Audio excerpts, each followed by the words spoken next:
আজকের মুভি এক্সপ্লেনে আমরা রোম সাম্রাজ্যের ইতিহাস নিয়ে আলোচনা করব। সেই সময় কায়রো কালা রোমের সম্রাট ছিল। সেই সময় রোম সাম্রাজ্যের অস্তিত্ব একদমই ভালো ছিল না, কেননা সবসময় যুদ্ধ লেগেই থাকতো। অন্য দৃশ্যে দেখানো হয় যে উত্তর আফ্রিকার নুমিডিয়ান রাজ্য হানো ও তার স্ত্রী আরিশেতের সঙ্গে শান্তিপূর্ণ জীবনযাপন করছে। তবে শান্তি তখন ভেঙে যায় যখন ছারেস রোমের সেনারা আক্রমণের ঘোষণা দেয়। শহর থেকে ধোঁয়া উঠতে দেখে হানো এবং আরিশেতে তাদের বর্ম পরিধান করে এবং তাদের নেতা জাগুরাতার সঙ্গে রক্ষা পরিকল্পনা করতে থাকে। হানো এবং আরিশাদ একে অপরের আংটি বিনিময় করে এবং একে অপরের খেয়াল রাখার প্রস্তুতি করে। হানো সকলের উদ্দেশ্যে ভাষণ দেয় যে শীঘ্রই জেনারেল আকাতিসের নেতৃত্বে রোমান জাহাজ উপকূলে উপস্থিত হবে, যার ফলে নুমিডিয়ানরা গুলি চালনা ও তীর দিয়ে আক্রমণ শুরু করে। প্রতিরোধের সময় জাহাজগুলো ক্ষতিগ্রস্ত হয়, কিন্তু আরকাতিয়াস তার সৈন্যদের এগিয়ে যাওয়ার আদেশ দেয়। আগুন ছড়িয়ে পড়ে এবং অনেক মানুষ মারা যায়। রোমান সেনারা প্ল্যাটফর্ম বসিয়ে আক্রমণ চালায়। আরকাতিয়াস নির্বিচারে তার তরোয়াল দিয়ে সৈন্যদের হত্যা করতে থাকে। হানো খুব দক্ষতার সাথে রোমান সৈন্যদের ধ্বংস করে যতক্ষণ রোমানরা তাদের ঢাল দিয়ে দুর্গে পৌঁছায়। রোমান সৈন্যরা দুর্গের বেশ কিছু অংশ দখল করে নেয়। তলোয়ার বাসরা যখন এগুতে থাকে তখন আরিশেত উপর থেকে তীর নিক্ষেপ করতে থাকে।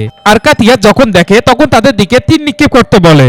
একটি তীর সোজা গিয়ে আরিশেতের বুকে লাগে এবং সে মারা যায়। হানো দেখে যে আরিশেতের শরীর সমুদ্রে পড়ে যাচ্ছে। তখন একটি রোমান সৈনিক হানোকে আঘাত করে এবং সেও পানিতে পড়ে যায়। হানো তার স্ত্রীর কথা খেয়াল করে এবং সে জোরে জোরে চিৎকার করতে থাকে। সমুদ্রের পানিতে অনেকগুলো মৃতদেহ ভাসছিল, তার মধ্যে আরিশেতের লাশও সে খুঁজে পায়। হানো জোরে জোরে কাঁদতে থাকে এবং তার স্ত্রীর বুক থেকে তীর বের করে। এরপর তাদের সকলকে বন্দী করা হয় এবং সে শহর রোমের সম্রাট দখল করে নেয়। সকল নাগরিকের পাশাপাশি হানেকেও দাস হিসেবে বন্দী করা হয় এবং তাদেরকে জাহাজে করে রোমে পাঠানো হয়। যাত্রার সময় হানো জগুরাতের গুরুতর ক্ষত দেখে এবং তার ব্যান্ডেজ বাঁধতে সাহায্য করে। জগুরাত বুঝতে পারে যে আর সে বেশি সময় বাঁচবে না, তাই সে হানোকে বলে মরুভূমিতে এক হারানো শিশুর মতো তোমাকে পাওয়া গিয়েছিল। হানোর পুরনো স্মৃতি জাগ্রত হয় এবং সে খেয়াল করে দেখতে পায় যে সে একটি ভালো পরিবারের সন্তান ছিল, কিন্তু রোমান সম্রাট তাদের যখন আক্রমণ করে তখন তার মা তাকে দূরে পাঠিয়ে দেয়। আরকাতিয়াস যখন তার রাজ্যে পৌঁছায় তখন তাকে মুকুট পরিয়ে সম্মান জানানো হয়। ঠিক সেই সময় সম্রাট ঘোষণা করে যে আমাদের পার্সান ও ভারত আক্রমণ করতে হবে। তারা যে দাসদের ধরে নিয়ে এসেছিল তাদেরকে রোমের বাইরে একটি এলাকায় নিয়ে যাওয়া হয়, যেখানে গ্ল্যাডিয়েটর প্রশিক্ষণে তদারকি করছিল। জগুরাত এবং তাদের কিছু সৈন্যকে ছেড়ে দেওয়া হয় বন্য শূকরের সাথে লড়াই করার জন্য। রোমান সৈনিকরা বন্য শূকরদের উপর তীর চালাতে থাকে এবং তাদেরকে আরো বেশি উত্তেজিত করে। জগুরাত লড়াই করতে অস্বীকার করে এবং সে মাটিতে বসে পড়ে। একটি প্রাণী জগুরাতকে আক্রমণ করে এবং তাকে মেরে ফেলে। যখন সেই প্রাণীটি হানোকে মারার জন্য আসে তখন হানো তার চেন দিয়ে তাকে বেঁধে ফেলে এবং তাকে মেরে ফেলে।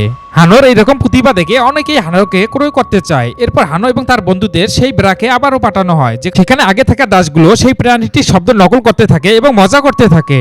খাবার শেষে তাদেরকে আবার একটি ময়দানে নিয়ে আসা হয়, যেখানে তাদেরকে বড় বড় যোদ্ধাদের সাথে লড়াই করতে হবে।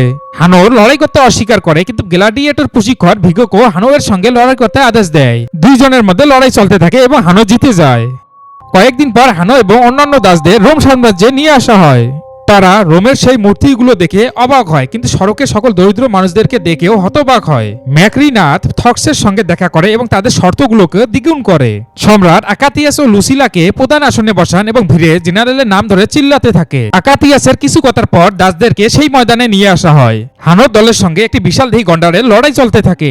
প্রথমে লড়াইটি ভালোভাবেই চলে, কিন্তু শীঘ্রই একজন দাস নিচে পড়ে যায়। গন্ডারটি দ্রুতই তার দিকে এগিয়ে আসে এবং তার শিং দিয়ে তাকে আঘাত করে। সেই লোকটি দূরে গিয়ে পড়ে এবং সেখানেই মারা যায়। হানো তার দুই হাতে মাটি মেখে নেয়। এটা দেখে লুসিয়া তার প্রাক্তন প্রেমিকের কথা মনে পড়ে যায়, যিনি সিনেমার প্রথম পার্টের নায়ক ছিলেন। গন্ডারটি হানোর দিকে দ্রুত দৌড়িয়ে আসে এবং সে ওয়ালে ধাক্কা খেয়ে সেখানেই পড়ে যায়।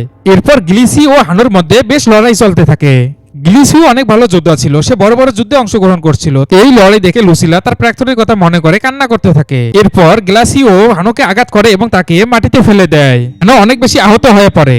সম্রাট এটা দেখে গ্লাসিকে অনুমতি দেয় যে হানোকে ছেড়ে দেওয়ার জন্য, কিন্তু হানো কারো সাহায্য নিতে চাইছিল না। সে আবার উঠে দাঁড়ায় এবং লড়াই করতে শুরু করে এবং এক সময় তার ছুরি দিয়ে গ্লাসিকে আঘাত করে এবং সেখানেই সে তাকে মেরে ফেলে। সেই লড়াই দেখার জন্য যতগুলো নাগরিক উপস্থিত ছিল তারা সবাই হানোর নাম নিতে থাকে এবং জোরে জোরে চিৎকার করতে থাকে। এরপর রাবি নামের এক ব্যক্তি হানোর ঘায়ের চিকিৎসা করতে থাকে। লুসিলা তার রুমে ফিরে যায় এবং সে চিন্তা করতে থাকে এবং সূত্র মিলাতে থাকে। আসলে হানো তার নিজের ছেলে, সেটা সে বুঝতে পারে। হানোর পিতা ছোটবেলায় হানোকে তার উত্তরসূরি হিসেবে ঘোষণা করেছিল, কিন্তু রোমান সৈন্যরা তাদের যখন আক্রমণ করছিল তখন লুসিলা তাকে একটি ঘোড়ায় চড়িয়ে অন্য একটি জায়গায় পাঠিয়ে দিয়েছিল। লুসিলা ম্যাকারিনাসকে খাবারের জন্য আমন্ত্রণ জানায়। সে তার কথা সহজভাবে বোঝানোর চেষ্টা করে যখন সে তার দাসকে সম্পর্কে জিজ্ঞাসা করে, কিন্তু ম্যাকারিনাস বুঝতে পারে যে সে কিছু লুকাচ্ছে। আসলে লুসিলাও তাকে বুঝতে দিতে চাইছিল না সে কি জানতে চাচ্ছে। এইদিকে ম্যাকারিনাসের অনুসন্ধান করতে থাকে এবং সে খুঁজে পায় যে লুসিলার একটি ছেলে ছিল যে আগে হারিয়ে গিয়েছিল। ম্যাকারিনিয়া সত্যটা খুঁজে বের করার চেষ্টা করে। সন্ধ্যা লুসিলা একটি গোপন সুড়ঙ্গ দিয়ে পালিয়ে যায় এবং সে একজন সিনেটের বন্ধুর সঙ্গে দেখা করে যে তাকে গ্ল্যাডিয়েটর হ্যানোর কথা বলে। হ্যানো জানায় যে তার সবকিছু মনে আছে এবং সে তার আসল নামও জানে, কিন্তু সে বলে লুসিয়াস এখন মৃত আর এখন সে শুধু একজন হ্যানো। সে তার আগের পরিচয়ে ফিরে যেতে চায় না, সে চিৎকার করতে থাকে। লুসিলা তাকে অনেকভাবে বোঝানোর চেষ্টা করে কিন্তু হ্যানো কোনোভাবে বুঝছিল না। তাদের এসব কথা একজন দাসী লুকিয়ে লুকিয়ে শুনছিল। পরের দিন সকালে হ্যানো অন্যান্য দাসদের সঙ্গে প্রশিক্ষণ নিচ্ছিল, কিন্তু ভিগো এখন বিরক্ত ছিল এবং সবাইকে তাড়িয়ে দেয় যাতে হ্যানো একাই যুদ্ধের কৌশল সামলাতে পারে। প্রশিক্ষণ করার সময় হ্যানোর হাত কেটে যায়, তখন রবি তার ক্ষতগুলো যত্ন নেয় এবং নিজের গল্প বলতে শুরু করে। পরের দৃশ্যে হ্যানো এবং তার দাসদের লড়াই হবে একটি নৌকার মধ্যে। লড়াই করার স্থান পানি দিয়ে ভরা ছিল এবং তার মধ্যে কিছু ভয়ঙ্কর নীল তিমি ছিল। এখানে যেই সৈনিকের গায়ে একটি তীর লাগতো এবং সে পানিতে পড়া মাত্রই সেই তিমি তাদেরকে খেয়ে নিত। হেনো তাদের নৌকাটি জোরে জোরে চালাতে থাকে এবং তাদের শত্রুপক্ষের নৌকাকে আঘাত করতে থাকে। শত্রুদের নৌকা থেকে একের পর এক তীর উঠতে থাকে এবং তাদের অনেকজন মারা যায়, কিন্তু তাতে হ্যানের লোকেরা থামে না। শত্রু জাহাজের দাঁড় ছাড়া নড়তে পারে না। হ্যানোর নৌকা সামনে এগিয়ে যায় এবং জোরে ধাক্কা মারে, আরেকটি নৌকার মাঝখান থেকে ভেঙে যায়। হ্যানো এবং তার লোকেরা শত্রুদের উপর ঝাঁপিয়ে পড়ে এবং তাদের হত্যা করতে শুরু করে। নৌকাটি সোজা গিয়ে দেয়ালে ধাক্কা খায় এবং হ্যানো সম্রাটের আসনের কাছে পৌঁছে যায়। সে একটি ধনুক তুলে আকাটিয়াসের দিকে নিশানা করে, কিন্তু শেষ মুহূর্তে একজন যোদ্ধা তাকে ধাক্কা দেয় এবং সে আঘাত থেকে বেঁচে যায়। যুদ্ধ শেষ হলে সকল দাসেরা হ্যানোর নামে জয়ধ্বনি দিতে থাকে। ভিগো হ্যানোর কাছে আসে এবং তাকে বকাঝকা করতে থাকে তার তীর চালানোর জন্য।